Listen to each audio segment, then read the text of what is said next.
Hello friends, welcome back to my YouTube channel. मेरा नाम है रोशन और आप सीख रहे हैं मेरे साथ रिएक्ट जेएस। तो चलिए शुरू करते हैं हम हमारा और एक नया वीडियो। आज के वीडियो में बेसिकली हम देखने वाले हैं रिएक्ट राउटिंग क्या होती है। ओके, रिएक्ट राउटिंग क्यों यूज़ होता है, ठीक है। तो बेसिकली रिएक्ट जेएस में अभी तक हमने जितना भी देखा है, हमने रिएक्ट जेएस के कुछ कोर प्रिंसिपल्स को देखा है जो कि ऑलरेडी रिएक्ट जेएस के लाइब्रेरी में अवेलेबल होते हैं। जब भी हम रिएक्ट जेएस को हमारे सिस्टम के ऊपर इंस्टॉल करते हैं या क्रिएट करते हैं तो ऑलरेडी रिएक्ट में जो भी कोर फीचर्स या फिर रिएक्ट जेएस के जो फंडामेंटल्स होते हैं उन सबको हमने अभी तक देखा है। अब इस वीडियो में हम बेसिकली एक नई पैकेज या एक नई लाइब्रेरी, अभी आप इसे समझ सकते हो, जिसका नाम है राउटिंग, तो उसके बारे में हम देखने वाले हैं। तो देखिए फ्रेंड्स, सबसे पहले राउटिंग क्या होता है, रूट्स क्या होते हैं, राउट्स क्या होते हैं, ठीक है।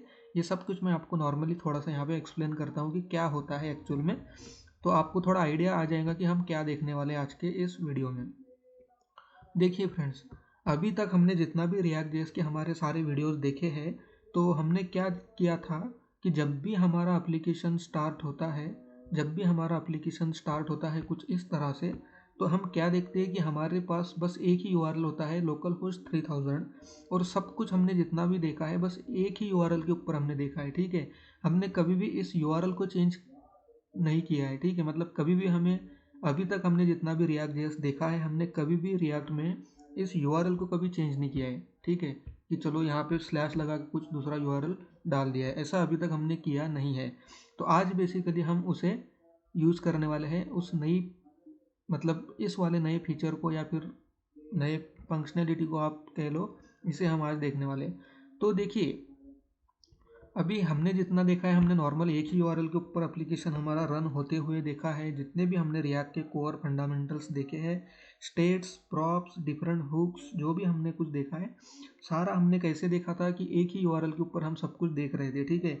हमारे जो भी कंपोनेंट्स, हमने जितने भी कंपोनेंट्स क्रिएट कर लिए थे, हमने जो हमारा प्रॉप्स ड्रिलिंग का वीडियो देखा था, या फिर हमने जो भी हमारे वीडियोस देखे हैं, वहाँ पे हमने, चाहे हमने एक कंपोनेंट को देखा हो, हमने दो कंपोनेंट्स को देखा हो, हमने 4-5 कंपोनेंट्स को क्रिएट कर लिया हो, लेकिन फिर भी हमारे सारे के सारे कंपोनेंट जो रेंडर होते थे वो एक ही यूआरएल के अंदर हम रेंडर करके देख रहे थे, ठीक है।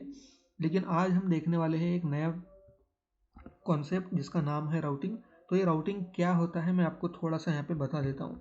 देखिए फ्रेंड, इसे राउटिंग भी बोल सकते हो या फिर रूट, मतलब राउट भी बोल सकते हो या फिर रूट भी बोलते हैं, ठीक है। तो रूट या राउट क्या होते हैं, अभी देखिए, नॉर्मली जो भी रिएक्ट नहीं, नॉर्मली कोई भी वेबसाइट्स या वेब एप्लीकेशंस जो होते हैं, उनमें क्या होता है कि डिफरेंट डिफरेंट यूआरएल्स होते हैं, ठीक है।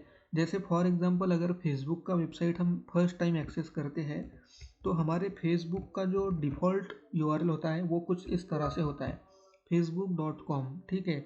फिर हमारे पास, अगर हम फेसबुक के उस पेज से अगर हम फ्रेंड्स को क्लिक कर दें, मान लो फ्रेंड्स, इस लेवल के ऊपर, इस बटन के ऊपर, इस लिंक के ऊपर अगर हम एज ए यूज़र क्लिक करते हैं, तो हमें एक नया पेज देखने को मिलता है जहाँ पे हमारी फ्रेंड की लिस्टिंग हमें देखने मिलती है। तो वो जो रूट होता है, उस पेज का यूआरएल जो होता है वो कुछ इस तरह से चेंज हो जाता है, ठीक है। तो ये रियल में फेसबुक में ऐसा होता होगा, ये मैं आपको नहीं बोल रहा हूँ फ्रेंड्स, मैं आपको जस्ट एग्जांपल के लिए बता रहा हूँ, ठीक है। अभी कुछ वेबसाइट्स में इस तरह से रूट्स होते हैं, ऐसा मैं आपको बेसिकली बताने का ट्राई कर रहा हूँ, ठीक है। तो फ्रेंड्स के ऊपर अगर क्लिक किया तो कुछ इस तरह से फ्रेंड्स का आ जाता है। अगर मैं अपने खुद का प्रोफाइल अगर चेक करना चाहूँ तो कुछ इस हिसाब से हमारा पेज बन जाता है, ठीक है, प्रोफाइल। अगर हम, अगर कोई वीडियोस फेसबुक के ऊपर अगर कोई वीडियोस है, उसका सेक्शन अगर हम देखना चाहे, उस पर क्लिक कर देते हैं तो उसका यूआरएल कुछ इस तरह से होता है, ठीक है। तो बेसिकली ये जो आप डिफरेंट यूआरएल्स देख रहे हो, इसे बोलते हैं रूट्स, ठीक है। ये सारे जो होते हैं रूट्स होते हैं, ठीक है। तो ये एक रूट हो गया हमारे वेबसाइट के अंदर, ये सेकंड रूट हो गया, ये थर्ड रूट, और ये फोर्थ रूट, कुछ इस तरह से रूट्स होते हैं, ठीक है। मतलब डिफरेंट डिफरेंट पेजेस बेसिकली आप इन्हें समझ सकते हो, ठीक है। तो ये किसी भी वेबसाइट में नॉर्मली होता है। तो इन्हें ही बोलते हैं रूट्स।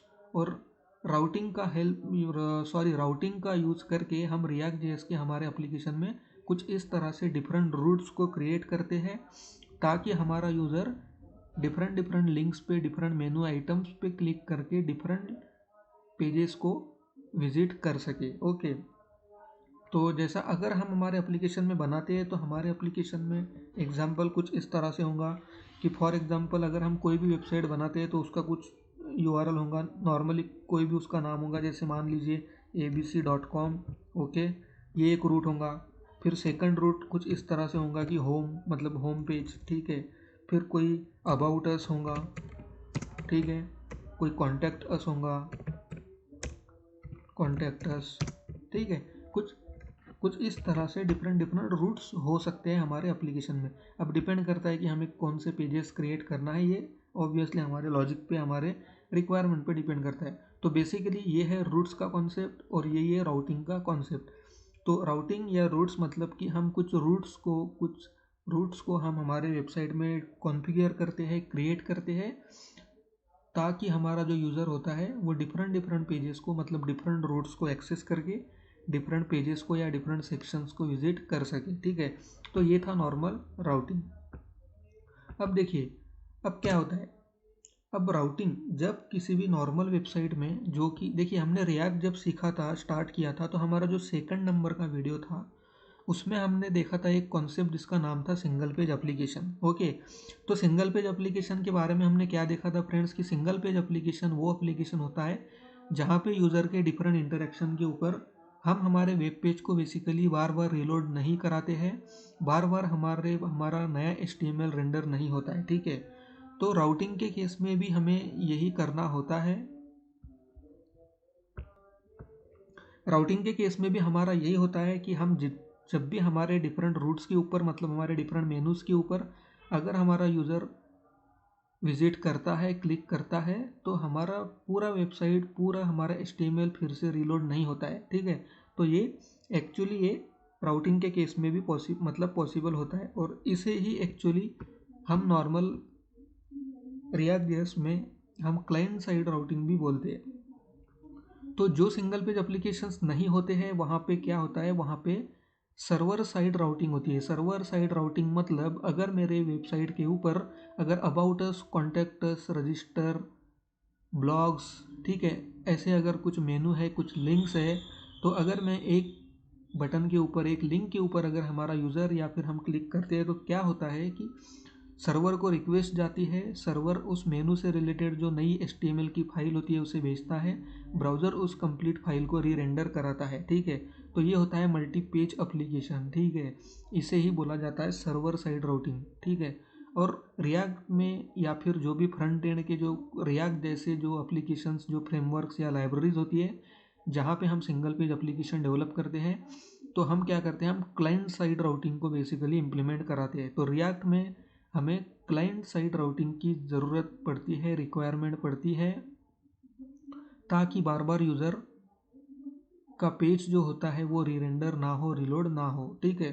तो अभी मैं क्या करता हूँ फ्रेंड्स, मैं आपको इसका एक लाइव एग्जांपल बता देता हूँ कि किस तरह से ये वर्क होता है और किस तरह से हम इम्प्लीमेंट करते हैं।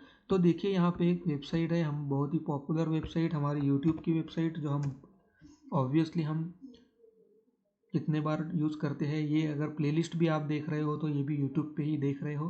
तो देखिए ये जो आप वेबसाइट देख रहे हो, जैसे ही हमने youtube.com एंटर किया, हमारी वेबसाइट की जो होम पेज है ये पूरा एक बार आकर सेट हो गया है। देखिए अभी ये जो लेफ्ट साइड में जो आप साइड बार देख रहे हो ये आकर रेंडर हो चुका है, ठीक है। ये ऊपर का सर्च बार, ये यूट्यूब का लोगो, ये साइन इन बटन, ये सब कुछ जो है ये एक बार आके रेंडर हो गया है। ये जो मेनू आइटम, मेनू बार आप जो देख रहे हो जैसे ऑल, म्यूज़िक, लाइव, ठीक है, ये हमारे मेनूज़ भी एक बार आकर रेंडर हो गए हैं। अब आप देखिए जैसे ही मैं किसी भी एक मेनू के ऊपर अगर क्लिक करता हूँ तो क्या होगा कि ये साइड बार, ये सर्च बार, ये sign in button, YouTube logo, ये सब के सब जैसे कि वैसे वहाँ पे ही रहेगा, ठीक है। लेकिन जैसे ही मैं किसी मेनू पे क्लिक करूँगा तो सिर्फ और सिर्फ ये जो बीच में वाला जो कंटेंट है, मेन सेक्शन, वही अपडेट होगा। और आप अगर यहाँ पे देखोगे इस आइकॉन पे तो ये बिल्कुल भी रेंडर या रीलोड नहीं होगा। जैसे देखिए अब मैं यहाँ पे टी सीरीज़ पे अगर क्लिक करता हूँ तो आप देख सकते हो कि यहाँ पे सिर्फ ये सेक्शन चेंज होता है, लेकिन ये यहाँ पे बिल्कुल भी रीलोडिंग नहीं होता है। अगर मैं यहाँ पे म्यूज़िक पे क्लिक करता हूँ तो आप देख सकते हो, अगर ऑल पे क्लिक करता हूँ तो हर बार क्या हो रहा है कि सिर्फ और सिर्फ हमारा मेन कंटेंट चेंज हो रहा है, डायनामिकली रीराइट हो रहा है, लेकिन हमारा जो जो कंटेंट हमें चेंज नहीं कराना है, जो ऑप्शन हमें जैसे कि वैसे रखना है, वो एज इट इज़ वहाँ पे मतलब एग्जिस्ट करता है, उसके साथ में कोई भी रीलोडिंग नहीं होती है। तो फ्रेंड्स बस इसे ही बोलते हैं राउटिंग, कुछ यही होती है क्लाइंट साइड राउटिंग। और रिएक्ट जेएस में राउटर की हेल्प से हम क्लाइंट साइड राउटिंग को इम्प्लीमेंट कराते हैं। तो अभी हम इस वीडियो में भी वही करने वाले हैं, ठीक है। तो देखिए अब क्या होता है, अब ये जो क्लाइंट साइड राउटिंग जो होती है या फिर ये राउटिंग जो है, ये अगर हमें रिएक्ट जेएस में इम्प्लीमेंट कराना है तो हमें बाहर से एक पैकेज होता है जो हमें बेसिकली हमारे रिएक्ट के प्रोजेक्ट में डाउनलोड और इंस्टॉल कराना होगा, ठीक है। अब देखिए फ्रेंड्स, अभी तक हमने रिएक्ट जेएस के जितने भी कोर फंडामेंटल्स देखे हैं, जितने भी कोर फीचर्स हमने देखे हैं, तो हमने हुक्स का यूज़ किया, हमने स्टेट्स को क्रिएट किया, हमने प्रॉप्स को यूज़ किया, ठीक है। एक भी वीडियो में हमने एक भी कॉन्सेप्ट में हमें बाहर से किसी मतलब गूगल पे जाकर किसी पैकेज को या किसी लाइब्रेरी को इंस्टॉल करने की हमें मतलब ज़रूरत नहीं पड़ी, ठीक है। हमने इंपोर्ट और एक्सपोर्ट किए जो भी पैकेज हमें लग रहे थे। जैसे हमने यूज़ कॉन्टेक्स्ट हुक को देखा था, वहाँ पे हमने कॉन्टेक्स्ट क्रिएट किया था, तो हमने सीधा सीधा हमारे प्रोजेक्ट में बस इंपोर्ट किए थे पैकेजेस को, मॉड्यूल्स को, और हमने उन्हें यूज़ कर दिया था। लेकिन कहीं पे भी हमने गूगल पे जाकर सर्च करके किसी एक्सटर्नल पैकेज को डाउनलोड नहीं किया था। तो ये क्यों नहीं किया था फ्रेंड्स, कि वो जो फीचर्स थे अभी तक हमने जितना भी रिएक्ट जेएस में देखा था, ये सारे रिएक्ट की लाइब्रेरी के कोर फंडामेंटल्स थे, कोर फीचर्स थे, ठीक है। तो इसीलिए हमें बाहर से कुछ भी डाउनलोड इंस्टॉल करने की ज़रूरत नहीं पड़ी थी। लेकिन आज का ये जो टॉपिक हम देख रहे हैं राउटिंग का, जिसका यूज़ करके हम हमारे एप्लीकेशन में क्लाइंट साइड राउटिंग इम्प्लीमेंट करने वाले हैं, रूट्स क्रिएट करने वाले हैं। तो इसको यूज़ करने के लिए, राउटिंग को यूज़ करने के लिए हमें एक पैकेज बाहर से डाउनलोड करना होता है, इंस्टॉल करना होता है हमारे प्रोजेक्ट में, जिसका नाम है routing react router DOM, okay. तो अभी ये बाहर से क्यों हमें मतलब इंस्टॉल करने की रिक्वायरमेंट आ रही है, ठीक है। ये आप सोच सकते हो ऐसा कि जैसे सारे पैकेजेस हमने यूज़ कर लिए, जैसे हुक्स वगैरह हमने डायरेक्टली यूज़ किए, तो राउटिंग भी हम डायरेक्टली यूज़ क्यों नहीं कर सकते। तो फ्रेंड्स इसका रीज़न एक ये होता है कि देखिए रिएक्ट जेएस एक लाइब्रेरी है, जावास्क्रिप्ट की लाइब्रेरी है, ये कोई कंप्लीट फ्रेमवर्क नहीं है, ठीक है। अब लाइब्रेरी में क्या होता है कि जो कोर फीचर्स होते हैं, जो भी किसी भी प्रोजेक्ट की रिक्वायरमेंट को अचीव करने के लिए जो स्टैंडर्ड रिक्वायरमेंट्स होती है, उन कॉन्सेप्ट्स को लाइब्रेरी में बेसिकली इनबिल्ट रखा हुआ होता है, ताकि कोई भी प्रोजेक्ट का छोटा स्ट्रक्चर, स्मॉल स्ट्रक्चर बन जाए, ठीक है। लेकिन बाद में कुछ पैकेजेस, कुछ लाइब्रेरीज ऐसी होती है कि जिनकी हर प्रोजेक्ट में ज़रूरत नहीं होती है, ठीक है। तो उन पैकेजेस को हम बाहर से हमें डाउनलोड करके इंस्टॉल करना होता है। तो ये क्यों इस तरह से रखा होता है, ये इसीलिए रखा होता है कि वो जो स्टैंडर्ड लाइब्रेरी है, जैसे कि हमारे केस में रिएक्ट जेएस की लाइब्रेरी, वो कॉम्पैक्ट रहे, ठीक है, वो लाइट वेट रहे। देखिए अब कुछ प्रोजेक्ट ऐसे भी होंगे कि जहाँ पे राउटिंग की ज़रूरत पड़ेगी ही नहीं, ठीक है। कुछ वेबसाइट जैसे मान लो अगर कोई पोर्टफोलियो है, तो वहाँ पे क्या होगा कि नॉर्मल किसी भी प्रोफेशनल का पोर्टफोलियो होगा, तो वहाँ पे क्या होने वाला है, सिर्फ फ़ोटो, नाम, एजुकेशन, वर्क एक्सपीरियंस, प्रोजेक्ट्स, ठीक है, वन बाय वन एक ही पेज के ऊपर सब कुछ डिस्प्ले हो जा रहा है। तो वहाँ पे कुछ अबाउट अस, कॉन्टैक्ट अस ऐसे पेज होंगे नहीं, डिफरेंट मेनू आइटम्स होंगे ही नहीं। तो अगर ऐसे कुछ एप्लीकेशंस हैं, कुछ इस तरह के बहुत ही सिंपल एप्लीकेशंस अगर है, तो वहाँ पे राउटिंग की ज़रूरत पड़ने ही नहीं वाली, ठीक है। तो इसीलिए राउटिंग जैसे कुछ पैकेजेस होते हैं जिनको रिएक्ट की कोर लाइब्रेरी में इनबिल्ट नहीं रखा होता है, लेकिन हमें क्या करना होता है कि हमें अगर उनकी ज़रूरत पड़ती है तो ऑब्वियसली हम उन्हें बाहर से इंटरनेट से डाउनलोड करके हमारे प्रोजेक्ट में इंस्टॉल कर सकते हैं, ठीक है फ्रेंड्स। तो आज हम क्या करेंगे कि आज हम इसी पैकेज को, राउटिंग को, बेसिकली रिएक्ट राउटर डॉम नाम का ये जो पैकेज है, इसे हम हमारे प्रोजेक्ट में इंस्टॉल करेंगे, ठीक है। तो अभी इसे इंस्टॉल करने के लिए क्या करना होता है, तो देखिए हमें कुछ नहीं करना है, गूगल पे हमें जाना है और हमें लिखना है रिएक्ट राउटर डॉम, ठीक है। आप देख सकते हो ये इस पैकेज का नाम है। अब जैसे ही आप गूगल सर्च करोगे तो यहाँ पे रिएक्ट के npm पैकेजेस की जो ऑफिशियल वेबसाइट है, उसका सबसे ऊपर आपको URL मिल जाएगा, तो बस उस पर क्लिक करिए। अब देखिए यहाँ से क्या होता है, यहाँ से हमें जो भी रिएक्ट के पैकेजेस बाहर से चाहिए, जैसे फॉर एग्जांपल अभी इस केस में हमारे आज की वीडियो में हम राउटर की हमें रिक्वायरमेंट है, तो यहाँ से हम राउटर को डाउनलोड कर मतलब इंस्टॉल कर सकते हैं, ठीक है। ठीक उसी तरह से यहाँ पे बहुत सारे पैकेजेस होते हैं, आप किसी भी पैकेज को देख सकते हो। जैसे फॉर एग्जांपल अगर आपके रिएक्ट के प्रोजेक्ट में अगर आपको कोई टेबल चाहिए, कोई फीचर रिच टेबल चाहिए, जैसा सॉर्टिंग, सर्चिंग, ठीक है, इस तरह से कोई पेजिनेशन वगैरह टेबल, ऐसे कुछ पैकेजेस चाहिए, या डेट पिकर का कोई पैकेज आपको चाहिए, ठीक है, तो ऐसे पैकेजेस को हम बाहर से बेसिकली इस वेबसाइट से हम हमारे रिएक्ट के प्रोजेक्ट में इंक्लूड कर सकते हैं, डाउनलोड इंस्टॉल कर सकते हैं, ठीक है। तो आज हम इस ठीक उसी तरह से रिएक्ट राउटर डॉम, ये जो पैकेज है, इसे हम बेसिकली इंस्टॉल करने वाले। तो देखिए जब भी कोई पैकेज हम देखते हैं, यहाँ पे उस पैकेज का नाम लिखा हुआ होता है, उसका लेटेस्ट वाला वर्जन यहाँ पे दिखता है, आप देख सकते हो 6.4.1, ये रिएक्ट राउटर डॉम का लेटेस्ट वर्जन है, पब्लिश जस्ट 5 डेज एगो, आप देख सकते हो जस्ट 5 दिन पहले ये अपडेटेड वर्जन आया हुआ है। तो जब भी यहाँ पे हम जो भी पैकेज का वर्जन देखते हैं, बेसिकली वो वाला वर्जन हमारे प्रोजेक्ट में डाउनलोड होने वाला होता है।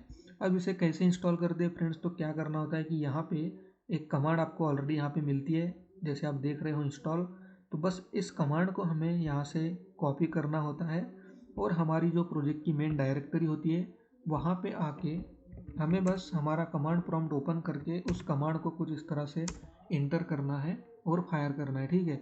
अब ये कमांड जैसे ही हम हमारे प्रोजेक्ट में चलाते हैं तो कुछ टाइम लेगा, 5 मिनट 10 मिनट का समय लेने वाला है।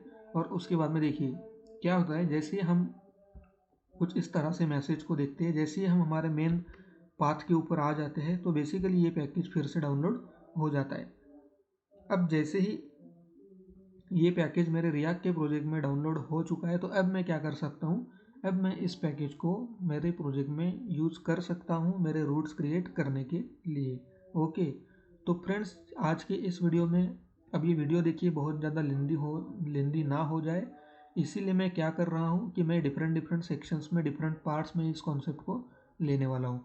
तो आज के इस वीडियो में, राउटर के इस वीडियो में हमने क्या किया, हमने देखा कि रूट्स क्या होते हैं, ठीक है, क्लाइंट साइड राउटिंग क्या होती है, सर्वर साइड राउटिंग और क्लाइंट साइड राउटिंग में क्या डिफरेंस होता है, बेसिकली रिएक्ट में रूट्स मतलब क्या होता है, किस तरह से ये वर्क होने वाला है, और कौन सा पैकेज हमें डाउनलोड करना होता है और किस तरह से हमें डाउनलोड और इंस्टॉल करना है, ये हमने इस वीडियो में देख लिया है।